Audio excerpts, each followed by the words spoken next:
if you want to freshen up around the house, but you don't want to spend a fortune on expensive furniture, one store in Barrington may have a solution. Barrington Resale is closing after 25 years, so now is the time to pick up some great deals. Tim is live to show us around. Tim, I'm looking for a couch. Hey, good morning, guys. I'm working on a little number that I came up with. It's called Sylvia Sonata in C.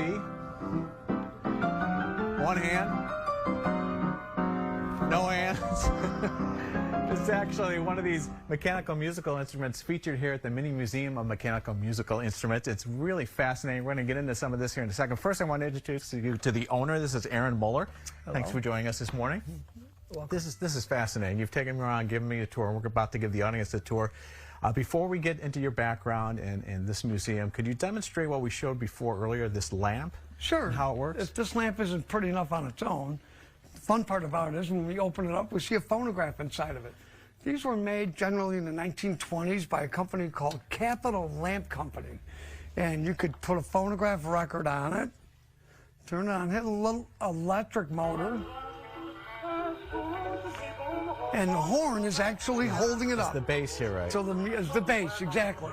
So the music does actually come out and hit the tabletop right here. That's fascinating. So how did you get so passionate about these mechanical musical instruments? Well, in 1994, I met Jasper Sanfilippo, and he's known for having a huge collection, a world-class collection, and he got me started on collecting these mechanical musical instruments.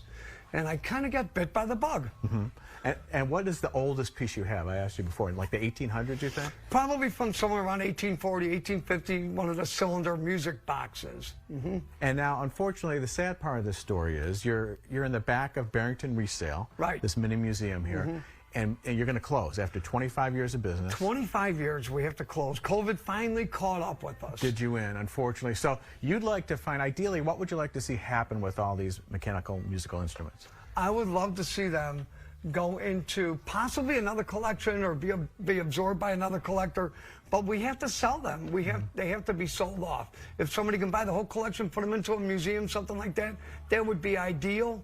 But I don't have enough room at home to bring them home. I know that for sure. And so if you see something in one of these segments that you're interested in, you can go to barringtonresale.com, get your contact information. That's barringtonresale@yahoo.com. Yes, is your email address. So while we're here, I wanted you to kind of demonstrate some of the cooler, and there's so many, we don't have time, but a couple of the cooler pieces you have. We've got one right next to the lamp here. This is a accordion? It's called a accordion, right. It has a bunch of instruments in it, 7 instruments, a bass drum, a snare drum, a cymbal, a triangle, all the good stuff. It's pretty loud, but it is pretty fun to listen to. Here. We'll turn it on for a second.